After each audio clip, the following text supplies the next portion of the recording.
of our fellow brethren here, huh? Just when you think you're the best car in town, this comes by. The look at his face was like, holy shit. That was pretty good, huh? That was awesome. Too bad we couldn't get that one on video. So we just passed a brand new GT3 RS and then...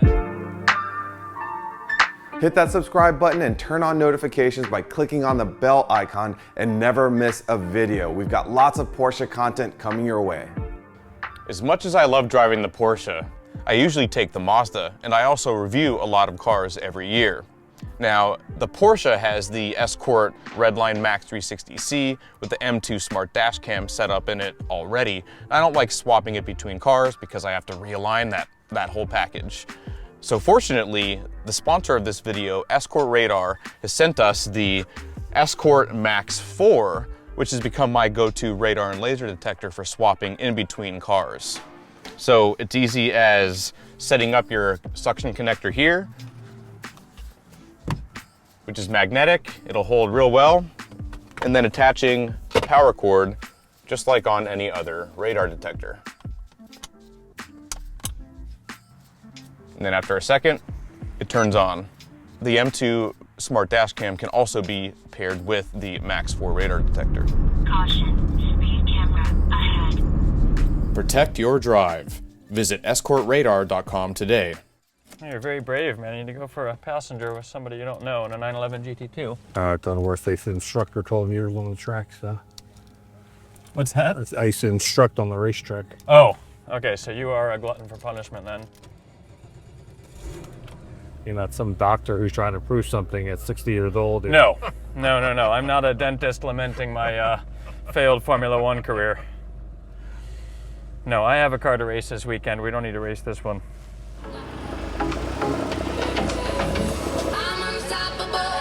I'm sure you've driven a regular 993. Yep. So if there's any major differences you feel on shifting, suspension, is it a street car? Can it be driven on the street, or is it really a race car with a nice interior? Well, you know, one of the things I think about this car that's really remarkable is here you've got a homologation road version of an FIA GT2 race car. But the nice thing is, just getting in it, you know, driving like grandma here like we are, warming the engine up, it doesn't feel that much different than a standard 993 turbo. You mean you've got a very streetable, compliant clutch, not like an on-off race type of clutch.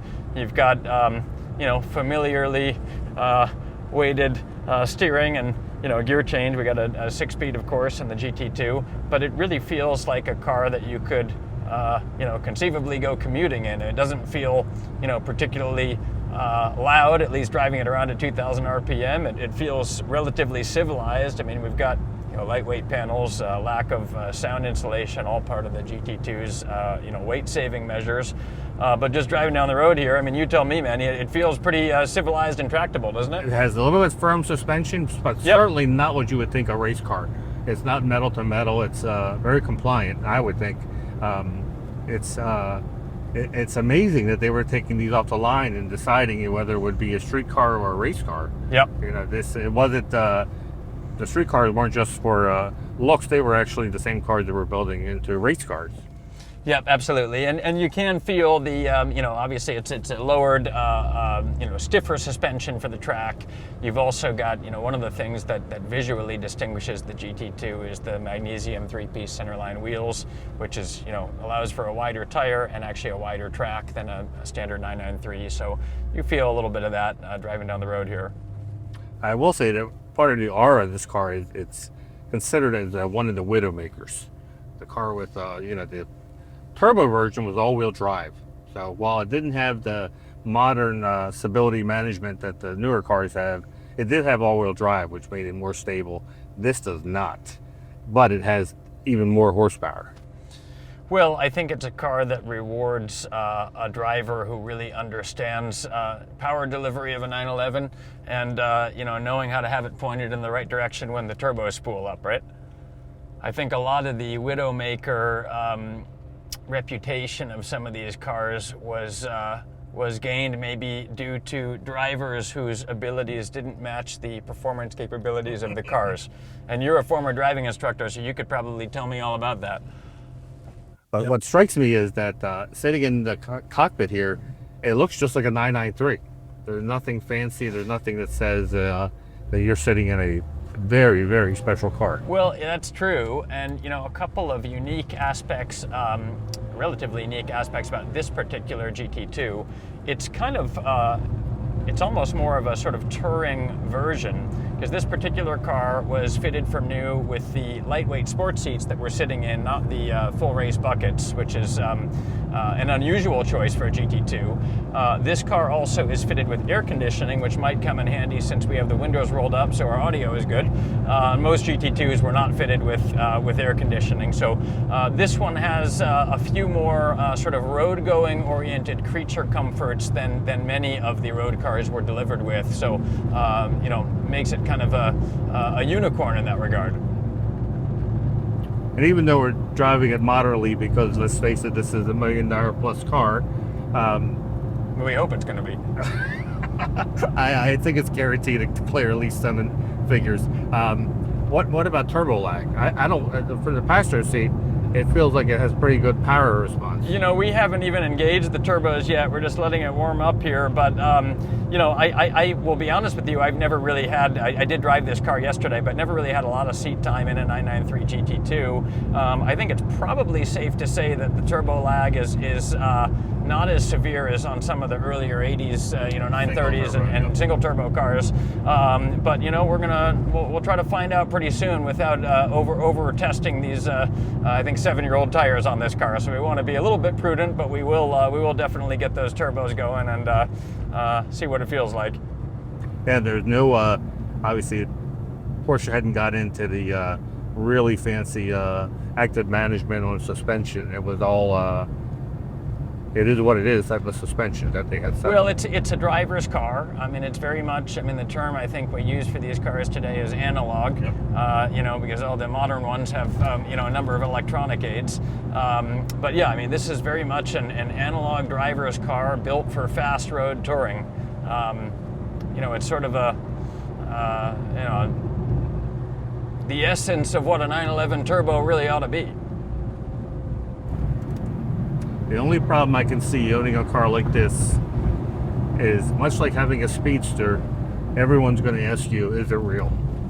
Because this has to be one of the most copied cars in the Porsche world, where people love the look of this car, the aggressive nature of the flares, and you see a lot of body kits that have been added, especially when the 993 prices were at their low point, let's say, yep. And people were not thinking twice about cutting up the fenders and adding the flares to them. So it's well, and the good news with this particular car is that you can confidently say, yeah, it's the real deal.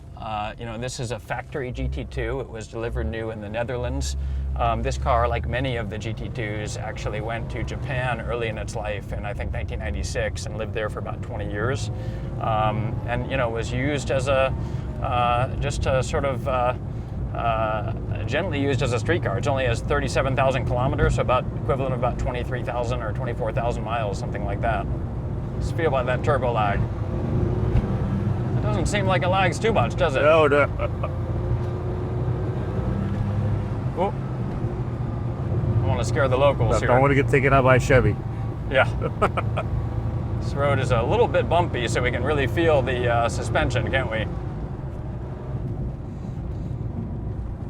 Yeah, so this car, you know, lived in Japan for most of its life. He accumulated most of its miles in Japan, and then was sold to Thomas Schmitz in Germany, who's a name that's, you know, well known and associated with GT2s. And he sold the car to the current owner in 2016. A great Porsche enthusiast from the southeast part of the country, who we have it from. So he's had it for the last 8 or 9 years, and is now selling it with us here. Because they were so limited, it's not every day that you see a GT2 come up for auction. No, it's not. And clearly we excited the Instagram paparazzi influencers just leaving the Jet Center there. They were all lined up to take pictures of this thing. So it definitely evokes a visceral reaction.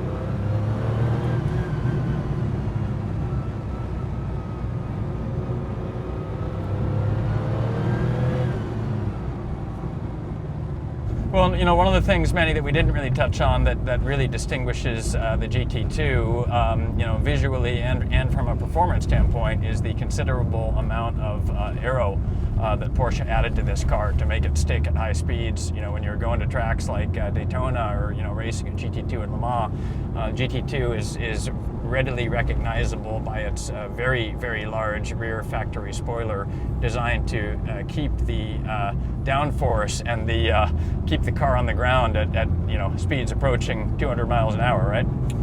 And it provides some very cold air to those intercoolers that sit right on top of the engine, and that certainly isn't cosmetic. That you can lift up the deck lid, you can see where the air just funneled like a big cannon right into over the top the intercoolers, and it's suddenly becomes very functional. I don't love making this left in a $1.3 million car, but we'll get through it quickly. That's what I asked Meg. I'm like, am I driving this or is David? Yeah. And she said David. I'm like, thank God. This is my 14th year doing a Monterey auction, and the thrill of driving these cars for a joyride has long since passed. Don't get me wrong, I like driving them, but I'm always mindful of the risks.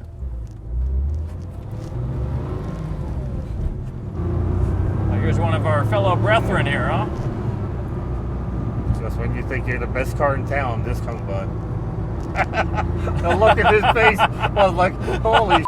That was pretty good, huh? That was awesome. Too bad we couldn't get that one on video.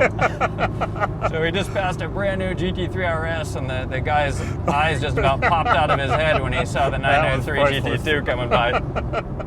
That was pretty funny. That was one of the best things I've seen all day. Exactly. You know, you can never predict what's going to happen Monterey Car Week, right. and you know, the best things that happen are these little gems that you can't plan for, like what we just experienced. That was funny. All right, David. So we're finishing up this drive in this very expensive but very rare Porsche. What kind of buyer do you think looks to get a GT2? Yeah, I think the buyer for this car is anybody who wants the ultimate 911. And, you know, to me, as a Porsche fan and Porsche owner myself, 993 is sort of emerged as one of the true classic generations of the 911.